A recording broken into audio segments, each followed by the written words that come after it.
No le estaba ofreciendo solo billetes de avión a Oaxaca. Le estaba ofreciendo un puente. Un intento desesperado de cruzar el abismo silencioso que se había abierto entre nosotros a lo largo del último año. El puente estaba hecho de vuelos, de un hotel boutique encantador y de la promesa de días perezosos explorando mercados coloridos y ruinas antiguas. Cuando mi esposa, Elena, rechazó la travesía con una sonrisa cansada y una excusa perfectamente plausible, sentí no solo la caída de un plan de viaje, sino el colapso lento de mi última esperanza.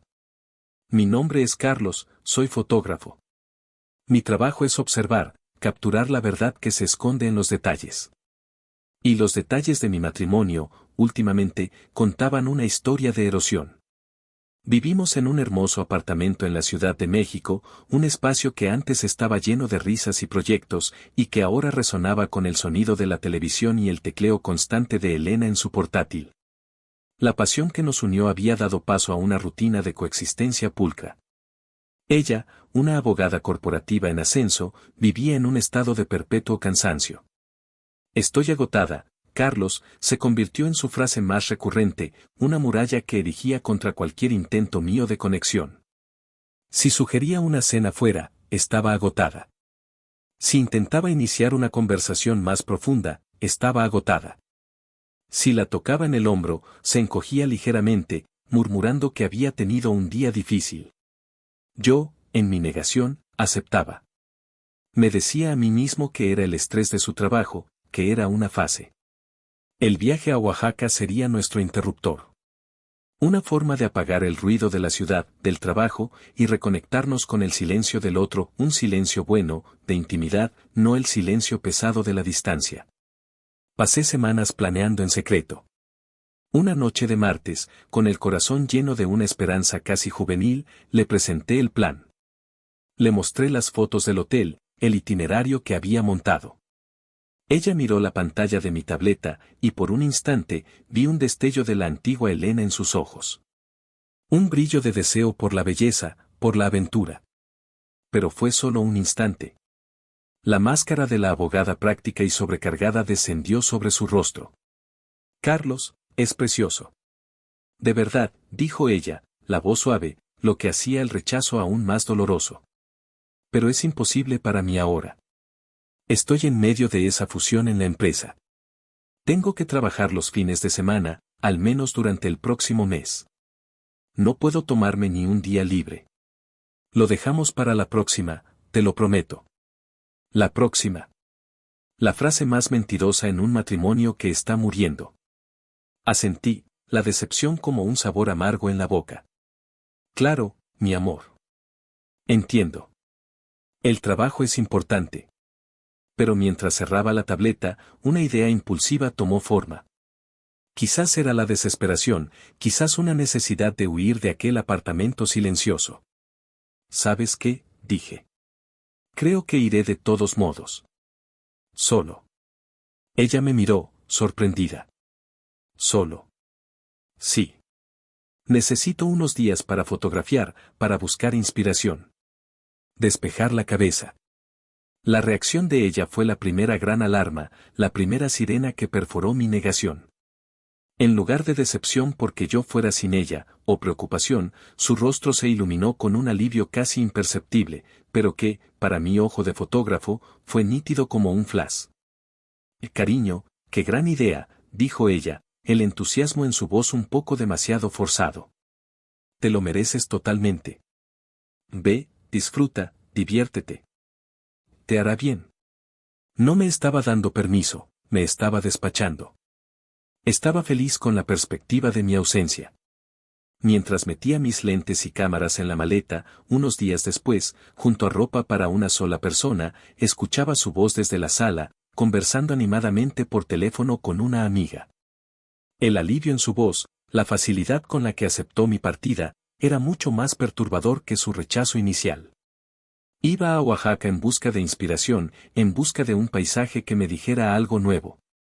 Pero un sentimiento frío y pesado en mi estómago me decía que la verdad más importante, la historia más sombría, no estaba en las calles coloniales que iba a encontrar, sino en el apartamento silencioso que estaba tan convenientemente dejando atrás. Oaxaca era hermosa, exactamente como la había imaginado. Las calles empedradas, las fachadas de colores, el olor a maíz y chocolate caliente en el aire. Pasé los primeros días inmerso en mi trabajo, intentando usar la belleza de la ciudad como un bálsamo para mi inquietud. Fotografié mercados, iglesias barrocas, los rostros arrugados de viejas artesanas. Pero la verdad es que solo estaba actuando por inercia. Mi mente no estaba allí. Estaba a cientos de kilómetros de distancia, en el silencioso apartamento de la Ciudad de México, tratando de descifrar el enigma del alivio en el rostro de Elena. La tercera noche, decidí llamarla. Una formalidad, un acto para mantener la apariencia de un matrimonio normal. La conversación fue, como era de esperar, corta y superficial. Hola, amor. ¿Cómo van las cosas por allá?, pregunté. ¿Todo bien? Mucho trabajo. Cansada, respondió ella, las palabras clave de nuestro vocabulario reciente. ¿Y tú? ¿Va bien el viaje? Va genial. La ciudad es increíble, mentí. Hoy me acostaré temprano. Cansado también. Vale. Cuídate. Un beso. Y colgó. Supuestamente, estaba en casa, agotada después de un largo día de trabajo. Más tarde esa noche, acostado en la cama del hotel, navegaba sin rumbo por Instagram. Fue entonces cuando el universo, o quizás el algoritmo, decidió enviarme la primera pista. Una amiga de Elena, una persona que apenas conocía, publicó una historia. Era un video corto, ruidoso, en un bar evidentemente caro y lleno de gente en el barrio de Polanco, en la Ciudad de México. Y allí, en el fondo de la imagen, por una fracción de segundo, la vi. Una mujer con el pelo y el perfil exactos de Elena, riendo, la cabeza echada hacia atrás, un cóctel en la mano. Parecía de todo, menos agotada. Mi corazón dio un vuelco. Retrocedí la historia, la pausé, hice zoom. La imagen era granulada, su rostro parcialmente oculto. Podría ser cualquiera. Me dije a mí mismo que estaba siendo paranoico, que la distancia me estaba haciendo ver cosas. Pero mi instinto de fotógrafo, entrenado para encontrar patrones y verdades ocultas en la imagen, gritaba que algo andaba mal. Guardé el video. A partir de ese momento, el viaje cambió. Ya no era un turista ni un fotógrafo. Era un detective. Mi primera parada fue el sitio web de nuestra tarjeta de crédito. Busqué el extracto de esa noche. Y ahí estaba. Un cargo, realizado 2 horas antes de nuestra llamada, a nombre del bar exacto que aparecía en la historia de Instagram. El importe era alto, suficiente para que 2 personas bebieran y comieran muy bien. Su excusa de trabajando hasta tarde era una mentira. ¿Y si mintió sobre eso, sobre qué más estaba mintiendo? Con una sensación de náuseas, comencé a cavar más hondo. Analicé los extractos de los últimos meses, ahora con una nueva mirada. Encontré un patrón de gastos que yo, en mi ciega confianza, había ignorado. Cenas caras para 2 en días de semana en los que ella decía estar en cenas de negocios. Una cuenta de hotel en Valle de Bravo en un fin de semana en el que afirmó estar en una conferencia de la firma. Miraba esas transacciones, cada una pequeña traición, y me sentía como un completo idiota. Su negativa a ir a Oaxaca no era por trabajo. Era por libertad. Mi viaje le dio una semana de libertad para vivir su vida secreta sin tener que inventar excusas. La belleza de Oaxaca se convirtió en una burla. Los colores vibrantes parecían mofarse del mundo gris en el que se estaba convirtiendo mi vida. Al día siguiente, tomé una decisión. Cancelé el resto de mi estancia y compré un billete de vuelta a la Ciudad de México. No le avisé que volvía. La sorpresa era, ahora, mi única ventaja táctica. Llegué a nuestro edificio a primera hora de la noche. El portero me saludó, sorprendido de verme. Señor Carlos. ¿Ha vuelto antes? Solo sonreí. En lugar de subir, crucé la calle y me posicioné en un café oscuro al otro lado, con una vista clara de nuestra entrada. Esperé. Un fotógrafo sabe esperar la luz adecuada, la escena perfecta. No tuve que esperar mucho. Cerca de una hora después, un coche de lujo, un BMW que no reconocí, se detuvo frente al edificio. La puerta del pasajero se abrió y Elena bajó. Estaba preciosa. Llevaba un vestido que nunca había visto. Riendo, se inclinó de nuevo hacia la ventanilla del coche. El conductor se inclinó también. Y allí, bajo la luz dorada de la farola, los vi. Un beso largo, íntimo, inconfundible. El conductor salió del coche para despedirse.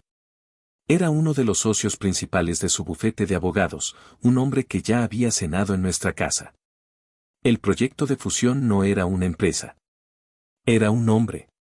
No sentí la explosión de ira que esperaba.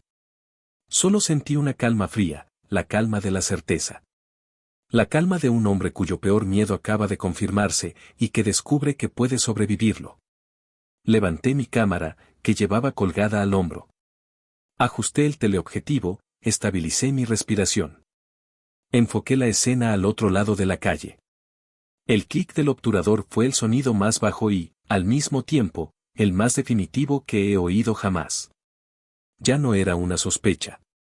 Era un hecho, congelado en un archivo de alta resolución.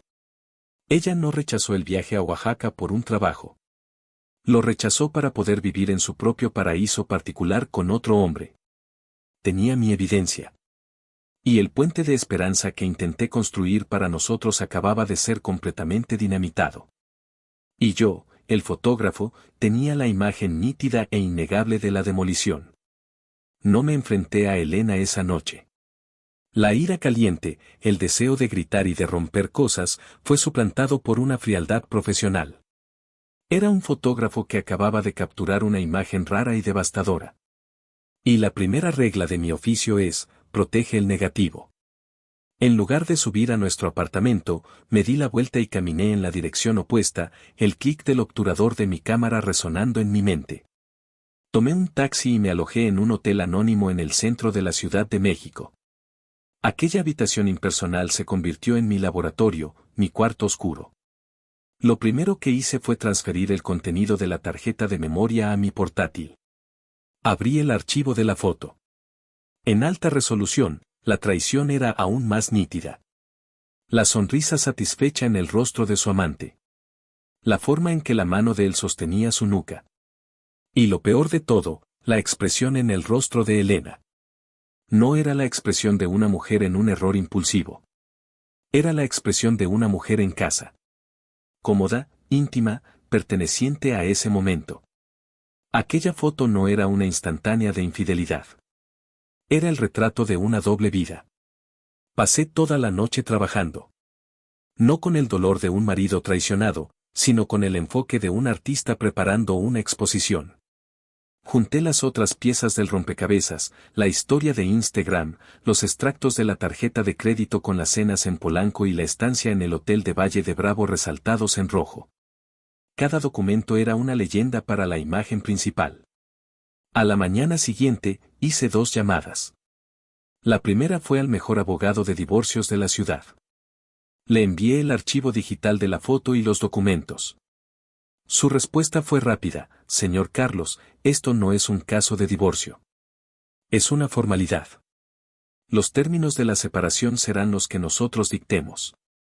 La segunda llamada fue a mi laboratorio de impresión fotográfica de confianza. Envié el archivo de la foto con instrucciones precisas. Quería una impresión de gran formato, con la más alta calidad de museo. Papel de algodón, pigmentos minerales. Una obra de arte. 2 días después, con la fotografía impresa y enmarcada en mis manos y los papeles del divorcio preparados por mi abogado, estaba listo para mi vernizaje particular. Le envié un único mensaje a Elena: voy al apartamento esta noche para recoger el resto de mis cosas. Por favor, estate allí. Necesitamos hablar de nuestro futuro. Llegué a nuestro apartamento antes que ella. El lugar parecía la escena de un crimen. Cada objeto, cada mueble, parecía contaminado por su mentira. Rápidamente, empaqué mi ropa restante, mis libros, mis pertenencias personales, y dejé las maletas listas cerca de la puerta. Luego, preparé mi exposición. En el centro de nuestra gran mesa de comedor, donde tantas veces comimos en silencio, la coloqué. La fotografía. En un caballete, como una pintura en una galería. La imagen de ella, besando a otro hombre, en una impresión de 1 metro de altura, dominando el ambiente. Al lado, en una disposición metódica, coloqué los extractos de la tarjeta de crédito y la cuenta del hotel. Cuando Elena llegó, entró con un aire de impaciencia, probablemente esperando una discusión larga y llorosa. Carlos, qué bueno que estás aquí. Mira, sobre tu viaje, comenzó, pero su voz se apagó. Sus ojos se posaron en la mesa del comedor. La observé mientras se acercaba, lentamente, como si se acercara a un animal peligroso. Vi el momento en que reconoció la escena en la foto. La sangre se drenó de su rostro. Su barbilla tembló. ¿Qué es esto?, susurró, con los ojos fijos en la imagen, incapaz de apartar la mirada. Soy fotógrafo, Elena, dije, la voz tranquila, proveniente de un lugar de pura y gélida certeza. Mi trabajo es capturar la verdad. Y esta, es la verdad. Este es el proyecto de fusión que te ha mantenido tan ocupada. Esta es la verdadera razón por la que no podías ir a Oaxaca conmigo. Me miró, el pánico y la vergüenza luchando en sus ojos. Carlos, ¿puedo explicarlo? No, la interrumpí, sin levantar la voz. No hay nada que explicar. Solo hay que ver. Y yo lo he visto todo. Coloqué una carpeta de cuero sobre la mesa, junto al retrato de su traición. Aquí están los papeles del divorcio. Mi abogado los ha preparado. Te aconsejo que los firmes sin oponerte. La miré fijamente. Dadas las evidencias, creo que una batalla en los tribunales no sería muy fotogénica para tu carrera. O para la reputación de un socio principal en uno de los bufetes de abogados más grandes del país. Entendió la amenaza implícita. La aniquilación mutua. La fotografía no era solo la prueba de su traición hacia mí, era un arma que podría destruir la vida que ella estaba tratando de construir con él. La dejé en la sala, sola con el retrato gigante de su duplicidad. Ella rechazó mi puente de esperanza a Oaxaca, así que le construí un espejo. Un espejo brutal que reflejaba exactamente en quién se había convertido. Cogí mis maletas, que ya estaban listas junto a la puerta. Adiós, Elena, dije. Y cerré la puerta de mi antiguo estudio por última vez, listo para encontrar un nuevo y, con suerte, más honesto paisaje para fotografiar. Salí de nuestro antiguo apartamento y me fui a mi habitación de hotel. La adrenalina del enfrentamiento, que me había mantenido firme y frío, comenzó a disiparse, dando paso a un vacío profundo y doloroso. La victoria, si es que se puede llamar así, no tenía un sabor dulce. Tenía sabor a cenizas. Había expuesto la verdad, sí, pero la verdad era que mi matrimonio de años había sido una farsa, y la mujer que amaba era una extraña. Esa noche, en una anónima habitación de hotel en la Ciudad de México, me permití el duelo. No el duelo por ella, sino por la vida que pensé que tenía. A la mañana siguiente, mi abogado me llamó. El mensaje fue corto y directo. Carlos, la abogada de Elena se ha puesto en contacto. No va a oponerse al divorcio.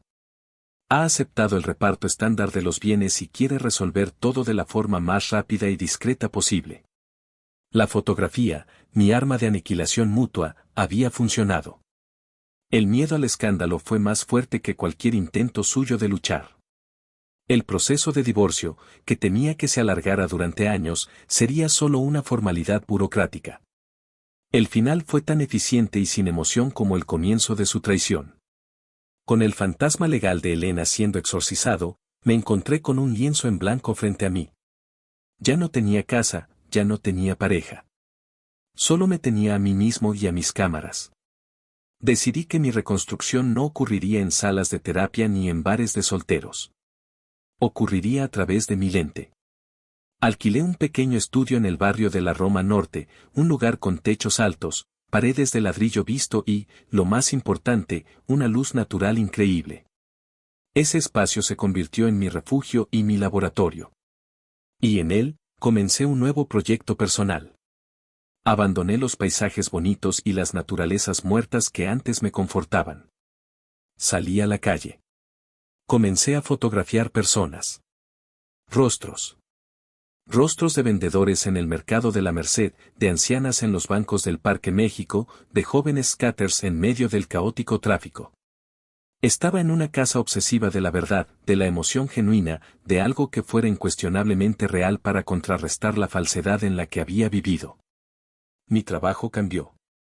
Mis fotografías, antes técnicamente perfectas pero un poco frías, ganaron un alma. Se volvieron más crudas, más íntimas. El dolor de mi propia experiencia, me di cuenta, me había dado una nueva sensibilidad, una nueva lente para ver el mundo y la humanidad. No estaba solo tomando fotos, me estaba conectando con las historias silenciosas de extraños, y en ese proceso, estaba sanando la mía. Las noticias de Elena me llegaron a través de un amigo en común, dueño de una galería. ¿Supiste lo de Elena?, me preguntó durante un café. Su aventura con el socio del bufete terminó al día siguiente de que lo descubrieras. Parece que el miedo a un escándalo pesó más. La descartó sin pensarlo 2 veces. La noticia no me trajo alegría, solo una triste confirmación. Había cambiado una estructura sólida, nuestro matrimonio, por una aventura frágil, y terminó perdiendo ambas. 6 meses después de nuestra ruptura, tenía un portafolio de retratos que era el trabajo más fuerte y honesto de mi vida. Mi amigo galerista vio las fotos y su reacción fue inmediata. Carlos, esto es visceral. Es brillante. Tenemos que exponer esto. La noche de inauguración de mi exposición individual, titulada Verdad Crónica, fue mi noche de renacimiento. Mi pequeño estudio en la Roma Norte ahora era mi hogar, y la galería, mi escenario. La galería estaba llena. Mis amigos estaban allí. Y extraños. Personas que miraban los rostros que fotografié y se emocionaban. Un renombrado crítico de arte elogió mi trabajo en una reseña, llamándolo un poderoso retrato de la vulnerabilidad humana. Parado en medio de la galería, rodeado de mis imágenes, de las pruebas de mi renacimiento artístico, lo entendí. La traición de Elena, por muy devastadora que hubiera sido, fue el catalizador que no sabía que necesitaba. Me rompió, sí. Pero me obligó a recoger los pedazos de una manera nueva, más fuerte y más auténtica. Me obligó a salir de mi zona de confort y a buscar la verdad, y en ese proceso, no solo produje el mejor trabajo de mi carrera, me encontré a mí mismo. Mirando los rostros en mis fotografías, cada uno contando una historia de dolor, de alegría, de resiliencia, entendí la ironía final. Elena, al traicionarme, me dio el mayor regalo que un artista podría recibir, un corazón irremediablemente roto y un nuevo par de ojos para ver el mundo. La demolición de mi antigua vida había sido dolorosa, pero el paisaje que surgió de las ruinas era más honesto, más crudo e infinitamente más hermoso.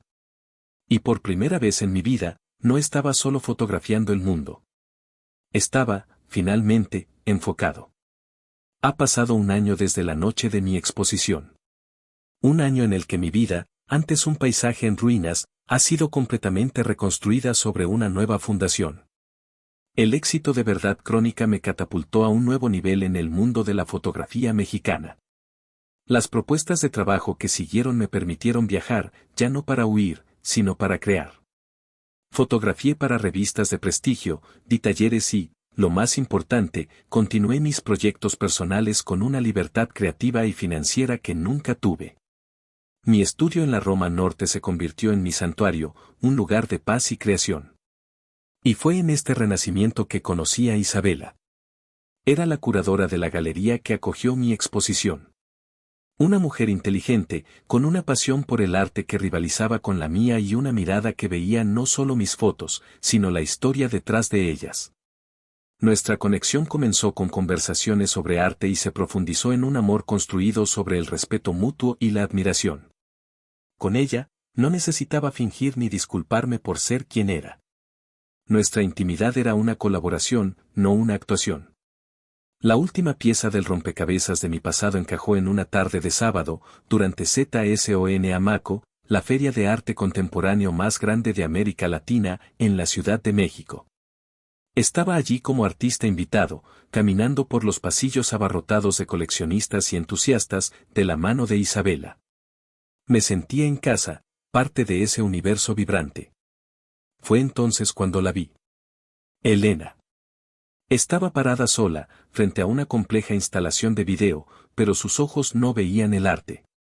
Vagaban por la multitud, con la expresión perdida de una turista en un país cuyo idioma no habla. Todavía era hermosa, pero había una fragilidad en su postura, un brillo de desesperación en su intento de parecer que pertenecía a ese lugar. Llevaba un vestido de diseñador, pero parecía un disfraz que no le quedaba bien. Nuestros caminos se cruzaron cerca de un stand de una galería de Guadalajara. Me vio, y sus ojos se abrieron de par en una mezcla de shock, envidia y algo que se parecía al miedo. Carlos, dijo, la voz casi un susurro. Yo, vi tu trabajo. Está en todas partes. Felicidades. Gracias, Elena, respondí, con una cortesía que era genuina, pero distante. Me alegro de que te haya gustado. Miró a Isabela, luego de nuevo a mí. ¿Te ves feliz? Lo soy, dije, simplemente. Bajó la vista por un momento. No lo entendí, en ese entonces, dijo, la voz quebrada, como si hiciera una confesión tardía. Lo que estabas tratando de construir. El viaje, tu arte. Yo, lo siento mucho, Carlos. Por todo. Su confesión, la disculpa que un día soñé con escuchar, llegó sin ningún impacto. Ya no la necesitaba. La herida que abrió ya había cicatrizado, dejando atrás una piel más fuerte. La miré, no con rabia ni con pena, sino con el distanciamiento de un fotógrafo analizando un retrato del pasado. Todos tomamos malas fotos en algún momento, Elena, dije, la voz suave. Lo importante no es quedarse atrapado en el cuarto oscuro, tratando de arreglar un negativo que no tiene salvación. Lo importante es salir, encontrar una nueva luz y seguir fotografiando. Isabela se acercó y me tocó el brazo. Amor, nos están esperando para la mesa redonda. Asentí. Miré a Elena por última vez. Adiós, Elena. Deseo que encuentres tu luz. Me di la vuelta y caminé con Isabela hacia el auditorio, hacia mi presente, hacia mi futuro. Dejé a Elena atrás, una figura solitaria en medio de la belleza y el caos de la feria de arte. Más tarde esa noche, en nuestro estudio, con el sonido de la ciudad entrando por la ventana abierta, reflexioné sobre ese encuentro. La negativa de Elena a ir a Oaxaca fue el catalizador de todo. Temía que el viaje nos cambiara, y tenía razón. El viaje que hice, primero físicamente a Oaxaca, y luego emocionalmente dentro de mí mismo, me cambió para siempre. Ella quería vivir una mentira bien enmarcada, una vida de apariencias perfectas. Y yo, gracias a su traición, me vi obligado a abandonar el marco. La fotografía que tomé esa noche, el retrato de su traición, fue la primera imagen que capturé con mi nueva lente. Fue la primera vez que miré la verdad, por muy fea que fuera, y no aparté la mirada. Y esa búsqueda de la verdad se convirtió en el centro de mi arte y de mi vida. Elena me dio, sin querer, el mayor regalo de todos. Y la imagen final, la que elegí para mí, ya no era la de un matrimonio en ruinas. Era la de una vida perfecta y hermosamente enfocada.